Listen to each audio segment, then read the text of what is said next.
Hello, everybody, or the one person that joined me. I'm sure more will come along. Welcome to No Crime, No Time, open live chat. And today we're going to be talking about anything you guys want to discuss. I feel that during these times that we should have an open forum and let everybody have a voice. Um, my, believe it or not, I ended up getting a sore throat and my tonsils have swollen. So, I might talk a little thicker than normal because it actually hurts to swallow. However, with that being said, as a medical personnel, as a med tech, I have been quarantined by my doctor for 14 days, which he just suggested it very strongly. And so, of course, I volunteered. I'm not willing to risk anyone. So my home is on lockdown for at least the next 14 days, and I thought I'd share that with you. Yesterday I was running about 100.2 temp. Today it's down to about 99, so it's very low grade. What we suspect is that I may have contracted strep throat. Even with that being said, he wanted me to take the precaution to protect others. I have a very nasty cough from it, so forgive me if you hear me hacking. But I thought we'd just get on here and visit and chat and just see what comes of it. Hi, Dark Side of the Moon. How are you? Good to see you. I love that you're here. And Ronald Cass. I'm going to take a second here. I'm going to go grab a drink. I realized I left my tea in the other room, so forgive me. I'll be right back and we'll chat.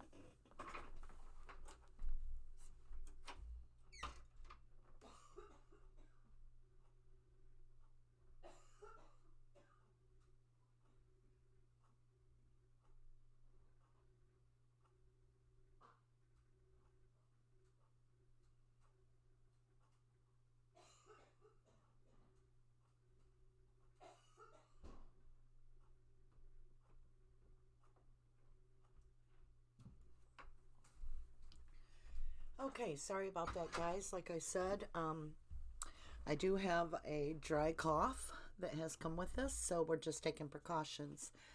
So we started our lockdown actually yesterday morning, and so we've been in this now, I believe it's been 29 hours, and we're doing good. My fever is less, and we're going forward. Hi, Ronald D. Cass. How are you? Need more volume if possible. Okay, let me go in somehow and I will fix that for you because I do know how. Okay, see if that volume is better. All right. Hey, Terry, how are you? Good to see you too. And Mary. And Linda, good to see you as well. Me too, Linda. I'm praying for everybody. We'll get through this. We really will. Everybody's taking it serious that I know of. And that's what we've got to do. We've just got to take it serious. We've got to distance our social, contact and so forth. Hey, Kevin. Kevin says, please stay healthy and hope you all get well. Yeah, we're getting there. Can barely hear you. Can you hear me now?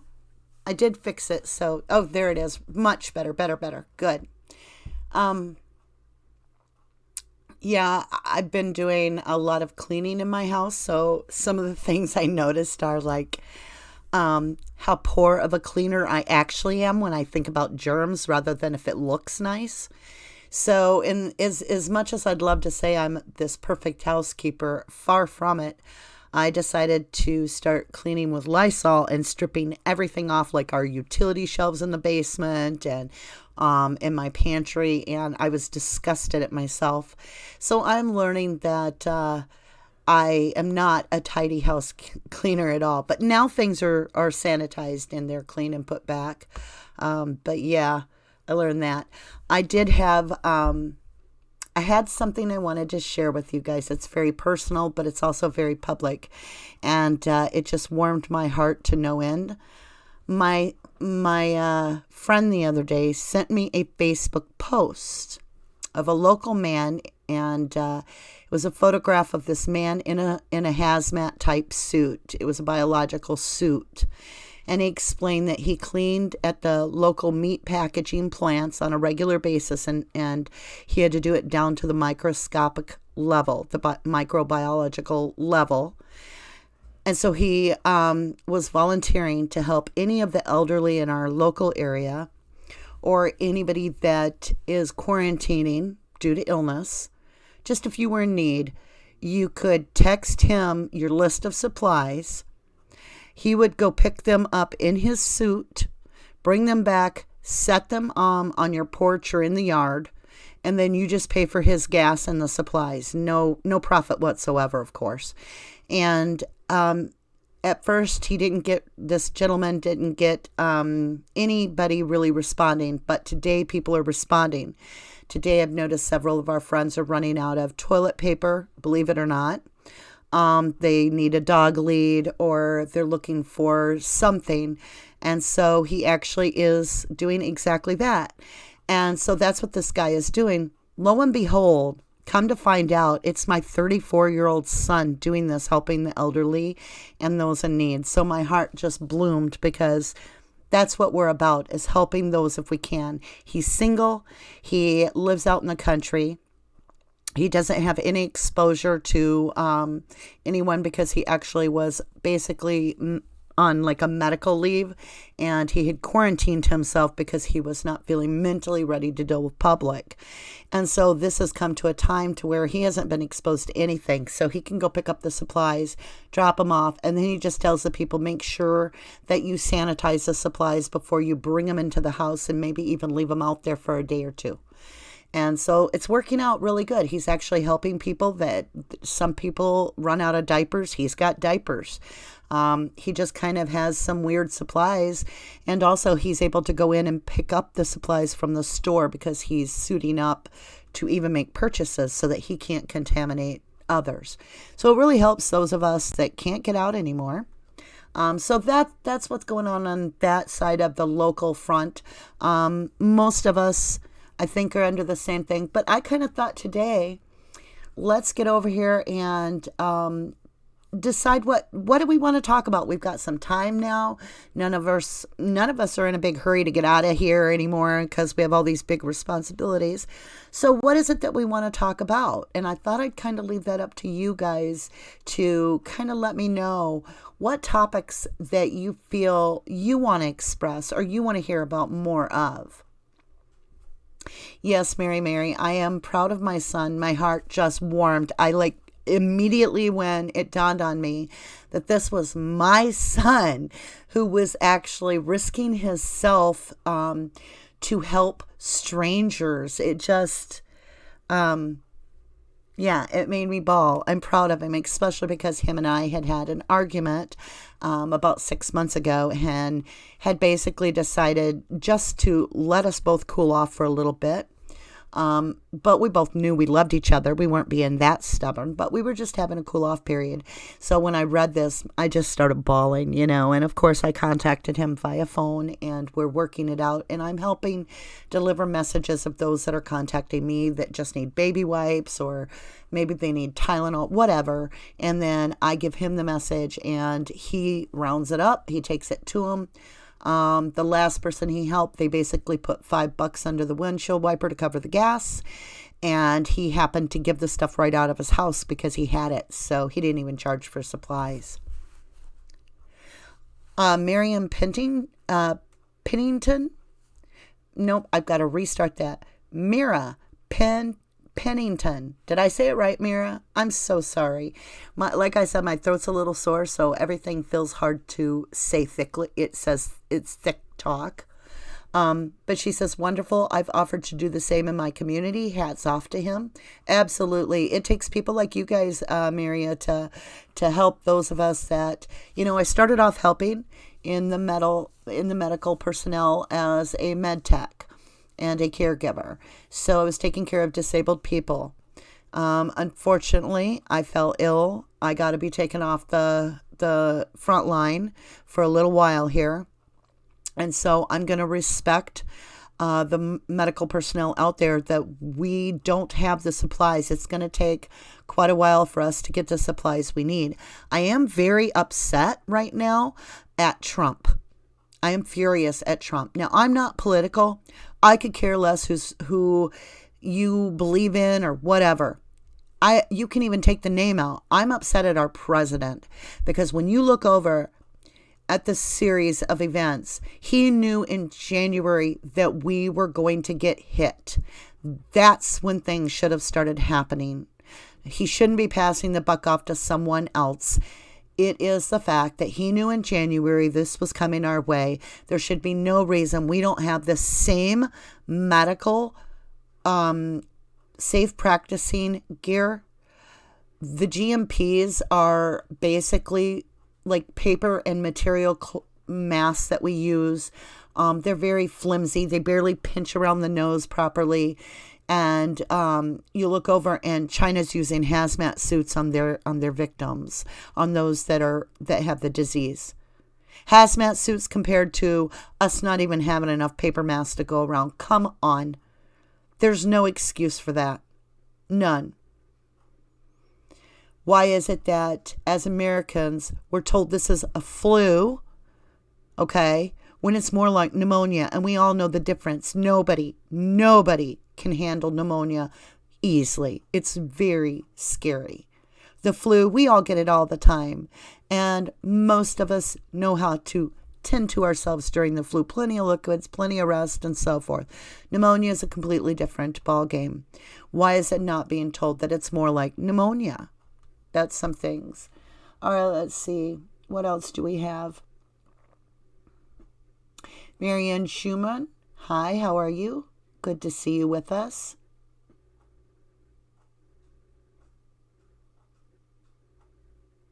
Yeah, Teresa, he did act. I get that. I support him on that.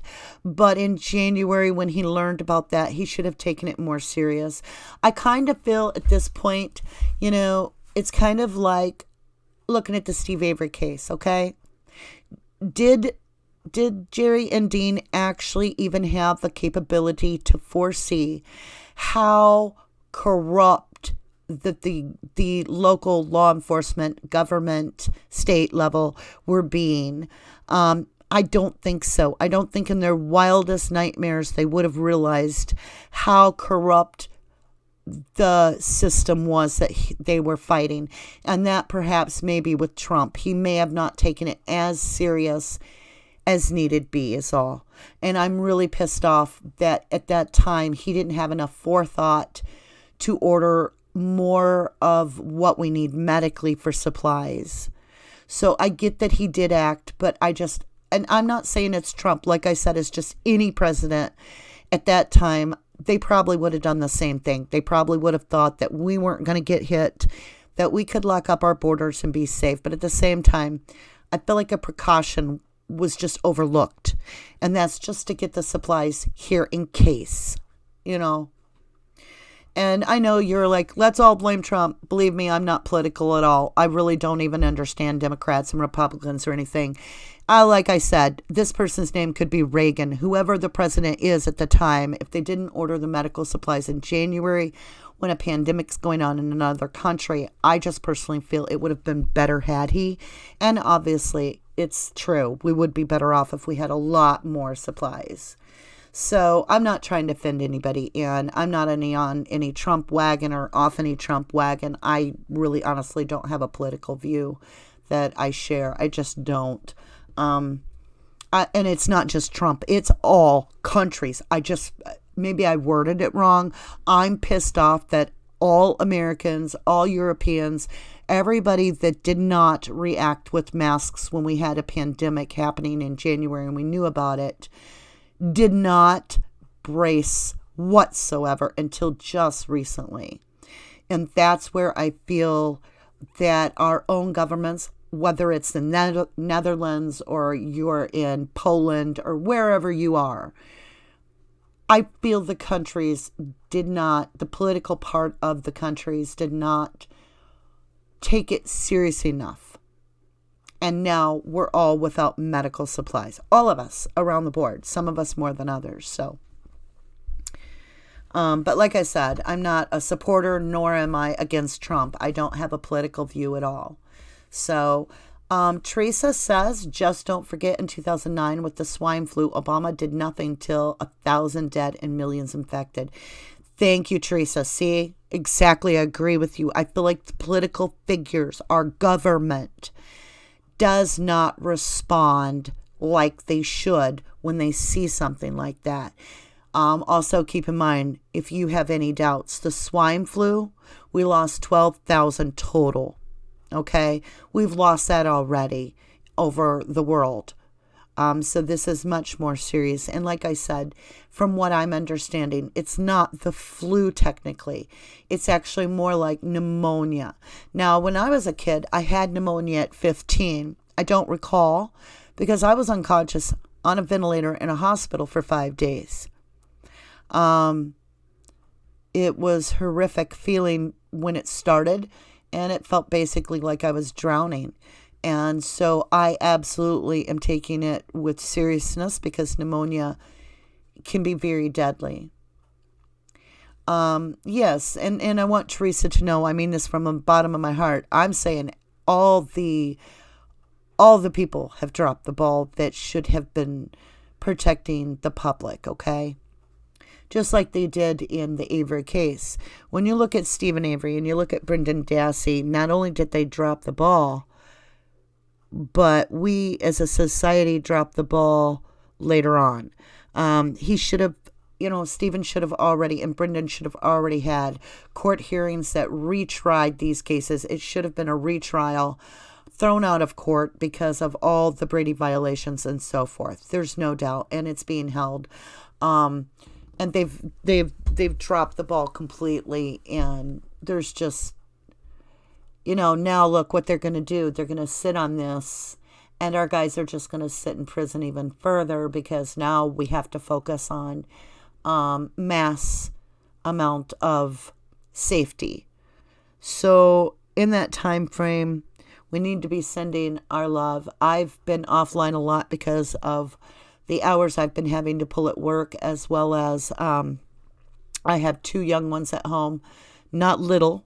I have a 15 and now a 17-year-old, but my kids are my kids, and just like any parent, they are still your babies. Excuse me.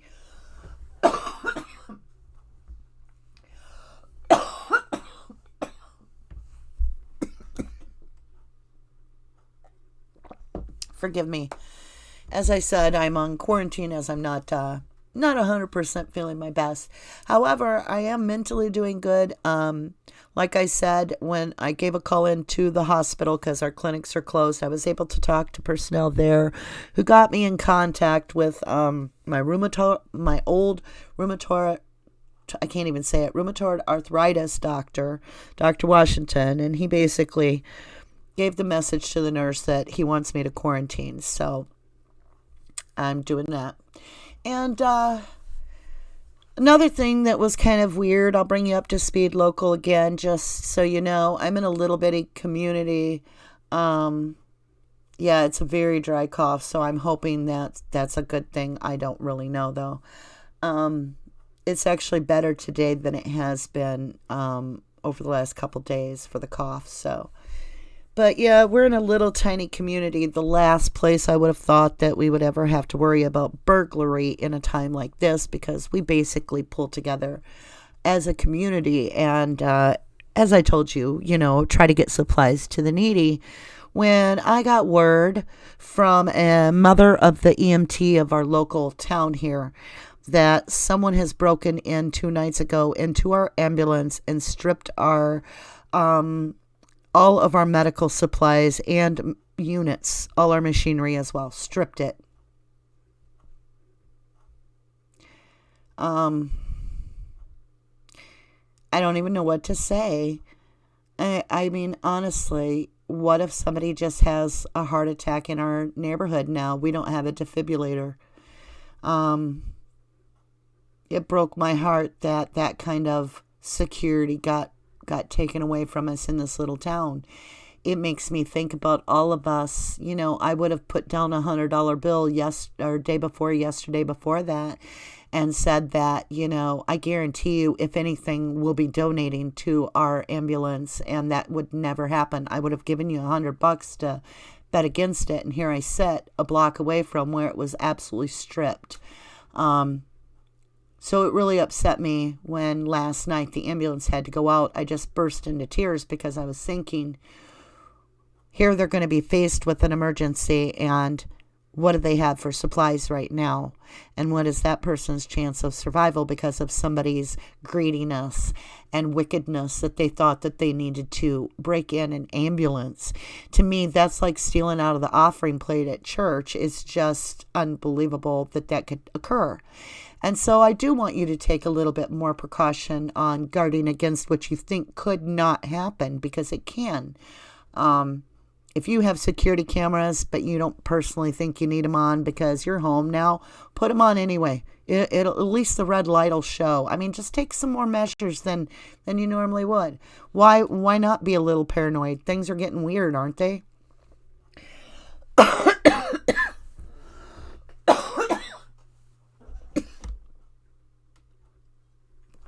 So, I've been kind of pondering Bobby Dassey for a little bit. So we went over Ryan. Oh, I'm making a big mess while I get my notebook. We went over Ryan Hilligus last time, and we talked about 24 points of interest on Ryan, right?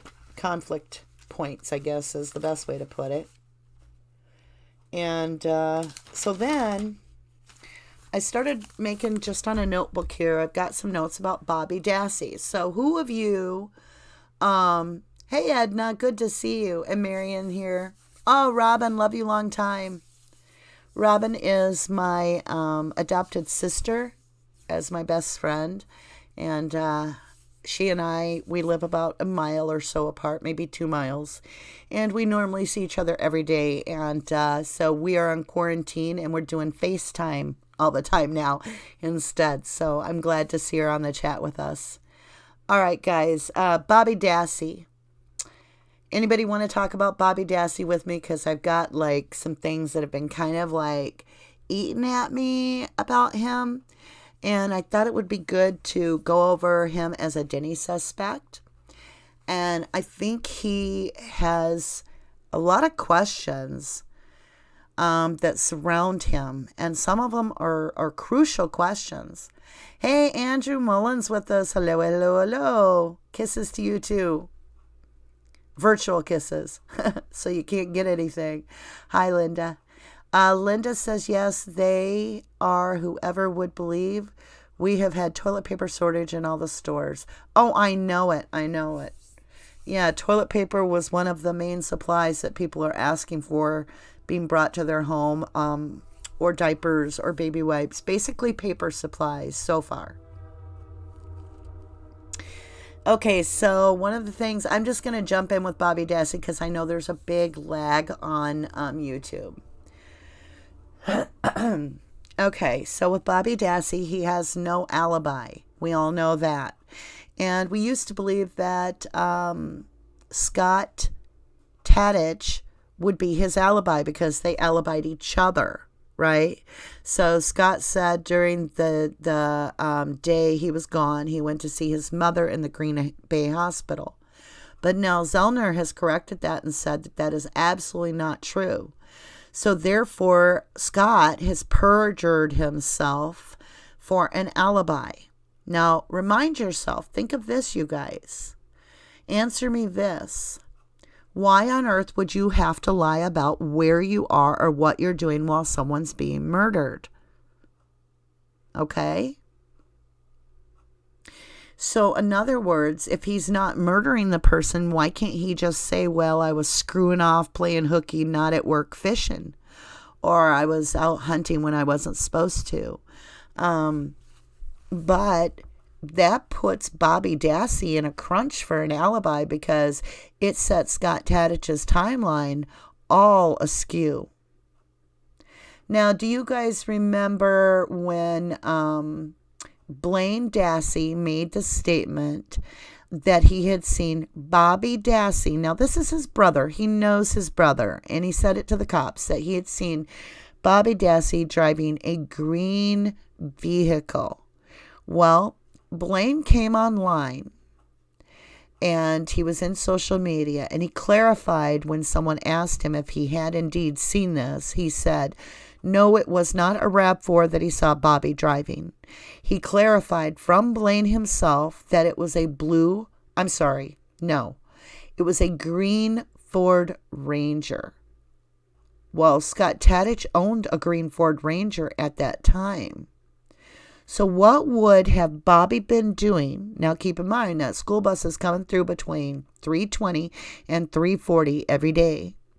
And Bobby Dassey is passing this. He's heading towards the Avery property. So he can't be there sleeping when the boys get off the bus because he's in a green Ford Ranger about to pass the bus. Right? So if he's in a green Ford Ranger, whose green Ford Ranger could it be?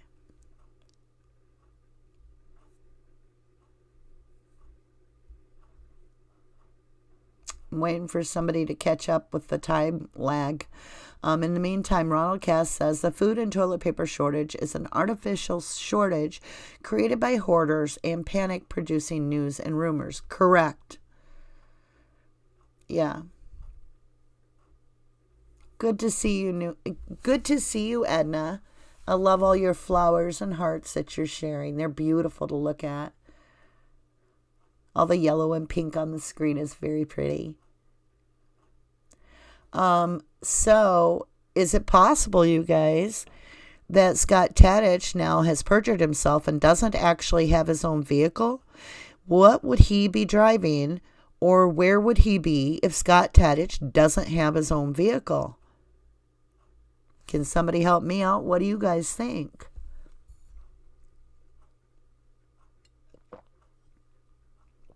Come on, there's 17 of you with me right now. Somebody give me some help here. So, yeah, Scott. What would Scott Tadich really be doing if he doesn't have his green Ford truck, but Bobby does, at 3:20 to 3:40 p.m.? So Blaine has said that he has seen Bobby Dassey, his brother, driving a green Ford truck. Well, Scott Tadich owned a green Ford truck. So if Bobby has Scott Tadich's truck, I'm saying, what would Scott Tadich be doing? Where is he that he wouldn't have his truck in the middle of the day? All right, we're going to stew on that a little bit. Now, the morbid computer searches.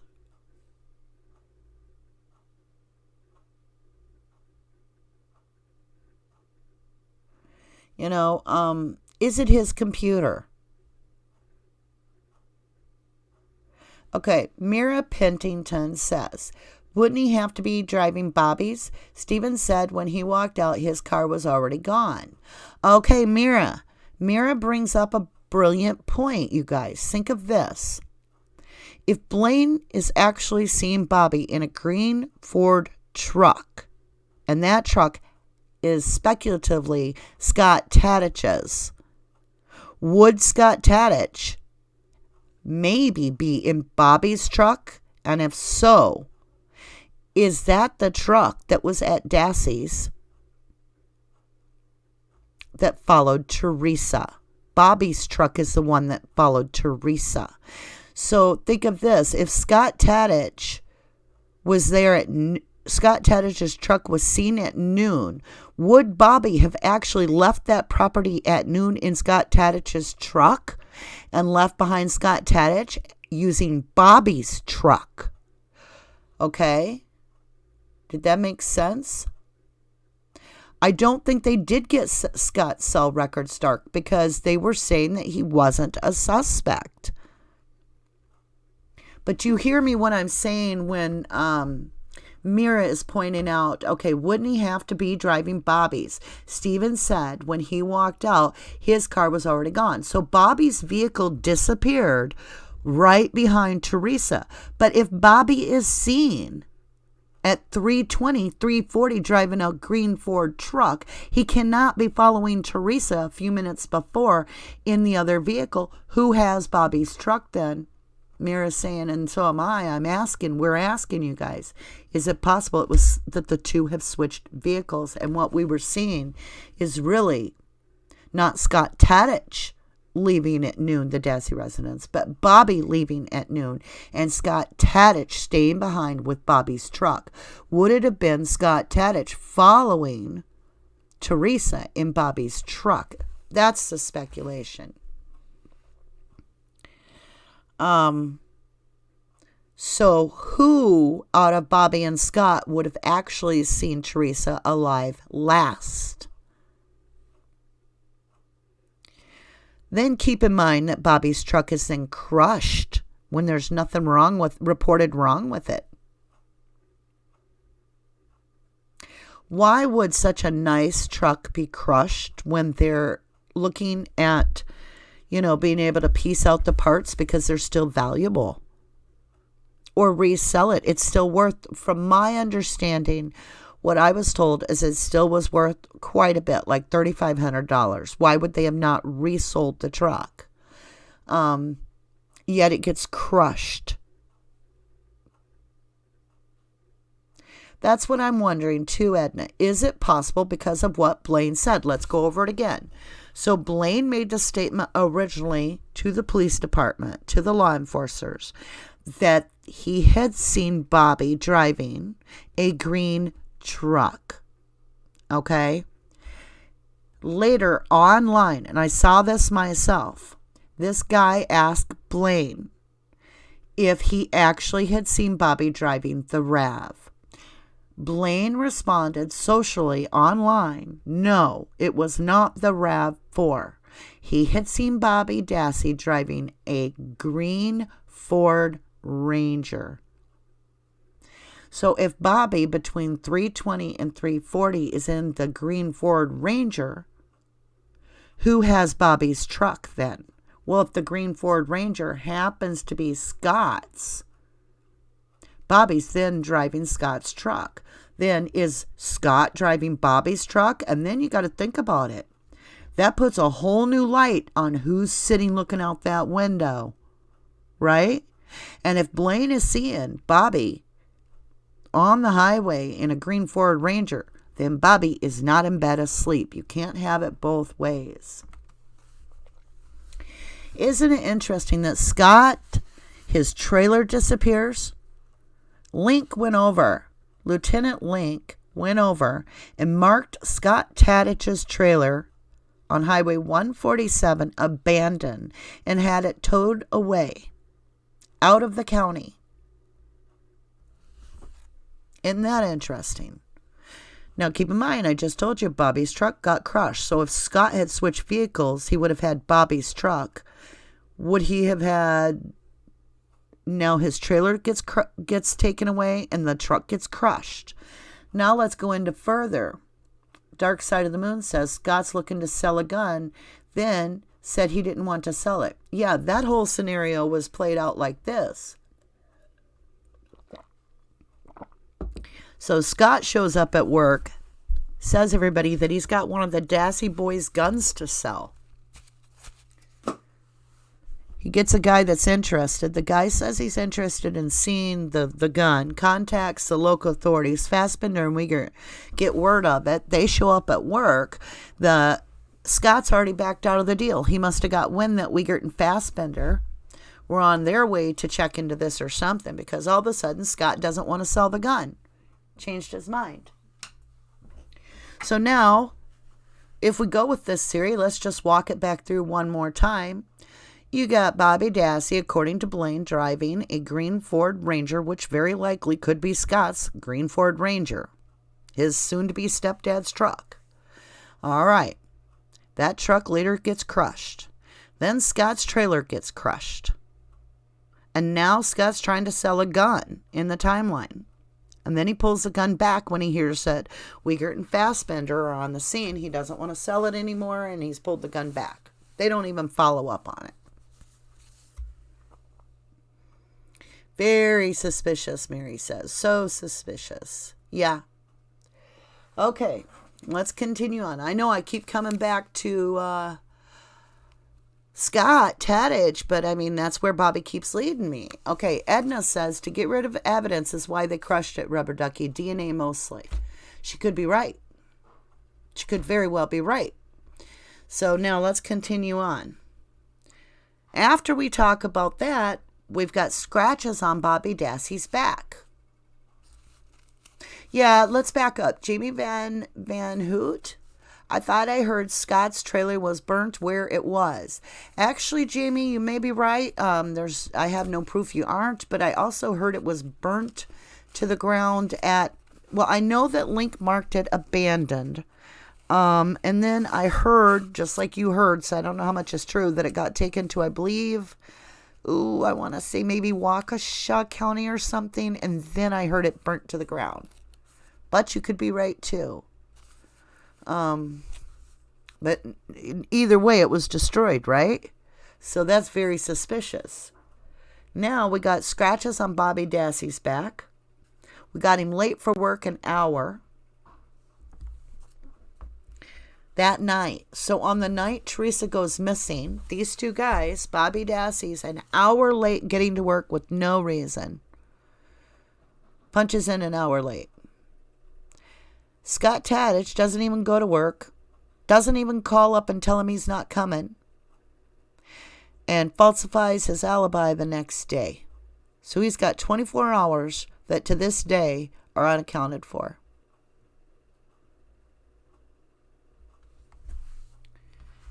All right, there's a lot of locals that won't talk about Scott Tadich because they feel he's extremely dangerous. That's the truth. I'll just say it. Well, I mean, we got to look at the Denny spec. I'm not saying Scott Tadich did it. I'm not saying he's dangerous. I'm just reporting what locals have told me. They don't want to talk about him because of that. I'm simply the messenger on that. But I will tell you, I'm going to look at everybody that doesn't have an alibi as a Denny suspect. And so, you know, it is what it is. Got to do what we got to do. He knew she was coming. Bobby Dassey knew she was coming. Scott Tadich knew this woman was coming. They were told Bobby was asked by Stephen to get the battery checked in that vehicle that it would start for her. So he was quite aware that Teresa was coming to the house. Darkside says, didn't Brendan say Bobby stayed at Mike O house that night, I think, in an interview, so he didn't stay at home? Very possible. Very, very possible. I've heard rumors of that, but I haven't personally seen it. Like you're saying, somebody had mentioned in an interview at one time about Bobby was at Mike's or something. So we need to check into that probably a little bit more, because if Bobby wasn't even home, that makes a whole new storyline there. One thing weird, I've reread this a couple of times because it was pointed out to me, is Bobby Dassey made mention that this was the first time he had ever bow hunted in his life, was the night Teresa went missing, that day. Isn't that strange? This is a 19-year-old kid that owns guns. Why would this be the first time? I thought at first he meant that it was the first time that year he had bow hunted.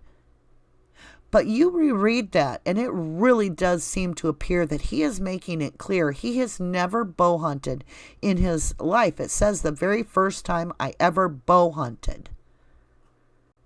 And it happens to be that they find an arrow on Cuss Road. I'm just saying, it's strange, you guys. That's strange to me. All right, so let's keep going. So the vehicle, Bobby's truck, and that's all I can say at this point, Bobby's truck left in the same direction as the victim. They both headed out the driveway at the same time. In order to pass Scott Tadich, he would have needed to turn left. But according to Blaine, Bobby would have been coming from the opposite direction towards the Avery property. So he would have been driving the way Scott said he was driving. So there's some switcheroony going on there. Now, Bobby claims to watch the victim through the window. I don't know. With this pandemic going on, I'm very cautious as to who approaches my house. And so I'm overly cautious, if anything, when I see people that are walking out in front of my house. I just want to make sure they're not coming up to my door or something. I'm just not in the mood for visitors because I'm quarantined. I don't want them to catch what I have, even if it's just strep throat. So anyway, I caught myself watching a guy walk. He walked an entire block, and then I thought to myself, gosh, I feel like Bobby Dassey staring at the window here at somebody. And I realized I was only there for 3 minutes. He claimed to have watched this for 5 minutes. How awkward is that? You're stalking somebody at that point. Because I felt stalkerish at about the 2-minute mark. You go ahead and watch your neighbor for 5 full minutes on the clock. It will seem absurd to stand there that long. That is weird. That is just strange to me, to stare at someone that long.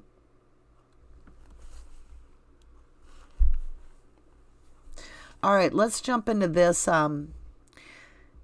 Teresa says, and why pick up the dead deer and hang it in his garage? And then she says, Teresa says, to hide blood perhaps. That's a great point. Think about it. What if the victim actually, okay, this is going to be just so creepy and off the wall. I'm just, we've got some time on our hands. I put my notebook aside. I'm going to walk you through a theory that happens quite often to me. It happened several years ago. And every once in a while, this theory creeps back up, okay? So, it's really creepy. I don't even want to scare you that this could have happened, but it could have happened. And it's okay. So the victim makes the appointment, takes all the photographs of the vehicles and leaves the property. And as she exits the property, she's about 1/4 to 1/8 of a mile away when a undercover cop pulls over with a red light. Shows her the badge. She opens her window. He tells her to get out of the car. So the victim would get out of the car thinking this was a true undercover cop, when really it's not. Really, it's a serial killer posing as a cop with a badge and a gun and one of those real red flashy lights, right? So the serial killer would kill her there. Then throw the body in the back of the vehicle. Push the vehicle off the side of the road, and then put a deer carcass that they had shot with an arrow over the deer place. So it looked like a deer got hit in order to make it fake, And along comes the framers that want to frame an individual. So they just gather that whole scene except for the deer, and they just relocate it back up at somebody else's house to frame them. So they could use the deer to cover up the actual murder scene in the middle of the road to make it look like that's where the deer got hit, when really it would be the victim's blood. And the deer would have really died by poaching with an arrow on one of the local deer farms that are all over the place up here. We have deer farms literally within 10 miles of our houses around us. So it would be very simple at night to go take an arrow, poach a deer, drag it off. You've got a deer to do the job. I don't know. It's kind of off the wall, but at the same time, there's no way to prove that that couldn't have happened too. It's just strange. That whole deer with Bobby, like Teresa was saying, is it to hide the blood perhaps?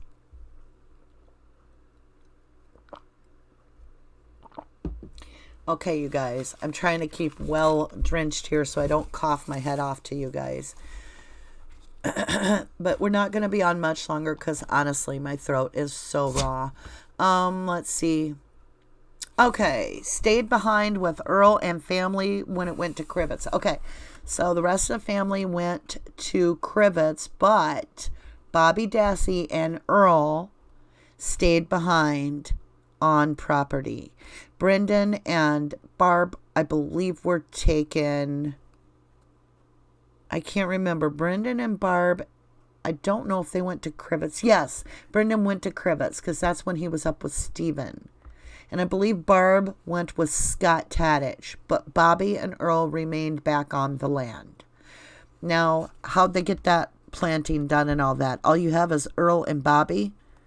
Well, obviously we have a Denny suspect that winds up as star witness, so we have complete cooperation from Bobby with the police department, so he wouldn't have been an issue to plant a RAV. What about Earl? You know, there's a lot of question about the trees that he dug up, and then we find rooted trees covering the RAV, you know. It's very interesting. Mira says, you wouldn't pick up the dead deer unless you witnessed it get hit. I agree with that, Mira, because you want to know how long it's been and all kinds of reasons. Then she goes on to say, Teresa then has a busted headlight she didn't have before, and according to some, a busted windshield. True. Irving Koenig is the one that reported on live TV, I think it was Channel 2 News, that he had seen this busted windshield and also a hole in the passenger door, in the passenger window. Not door, but window. Yeah. You know, you look at Cuss Road, you've got that arrow there, you've got all that activity. Nobody heard gunshots during this entire time. It just makes you wonder what the hell went on that we have this. I just don't know. It just, does it fit tightly? I'm not sure. But does it give you a Denny suspect out of a star witness? Hell yeah, it does. Okay, I think it's interesting.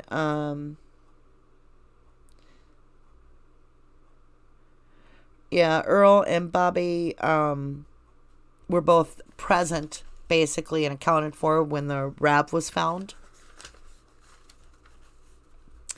So that's what I got on Bobby right now. In Scott Tadich, I have a ton more, but I was trying to stay focused on Bobby's portion of it, even though their alibis are intertwined, because of the fact that Scott Tadich has perjured himself, according to Zellner, and he lied and did not go to Green Bay. It no longer brings any validation to Scott Tadich's alibi at 3:30. Also because Blaine has outright stated that he has witnessed his brother in a green Ford Ranger at that time.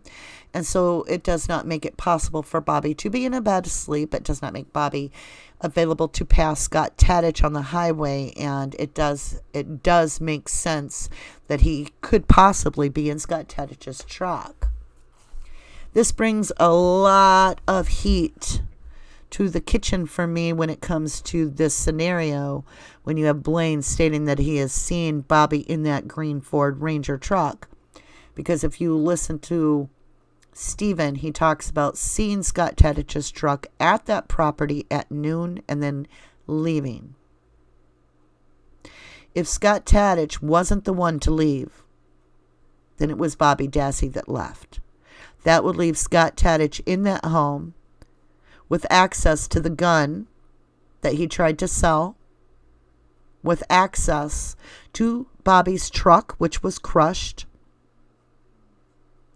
And also, it puts him in the one position of seeing Teresa Halbach last, leaving that property with him following. And then his trailer is burnt to the ground.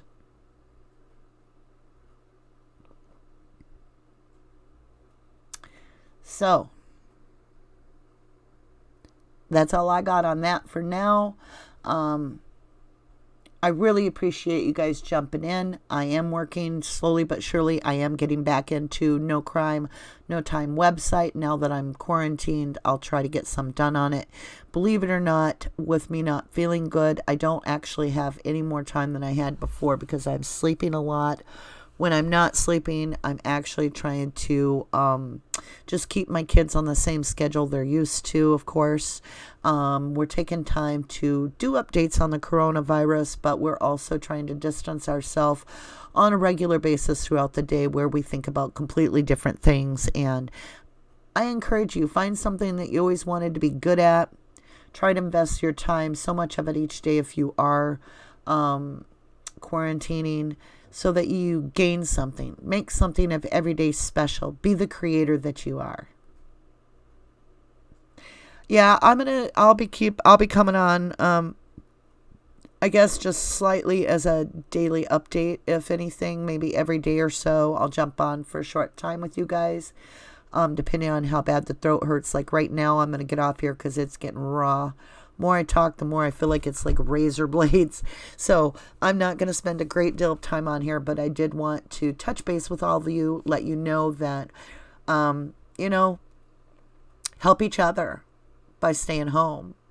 There are those that are not sick, that are willing to suit up and do supplies out there in some cases, as you saw online here. So, and I want to say the same thing Edna is sharing. God bless you all. Edna says, thank you, Rubber Ducky. My prayers are with everyone at this time of uncertainty. God bless you all. Thank you, Teresa. And when I say much love, I mean that. I've always meant that. And it is with my heart that I send all of my love to all of you and wellness. And just stay close, stay together, and check in so I know you're all doing okay. And I hope to see you tomorrow. Have a good night. Thank you, guys. Mwah. Blowing kisses to you. Much love, guys.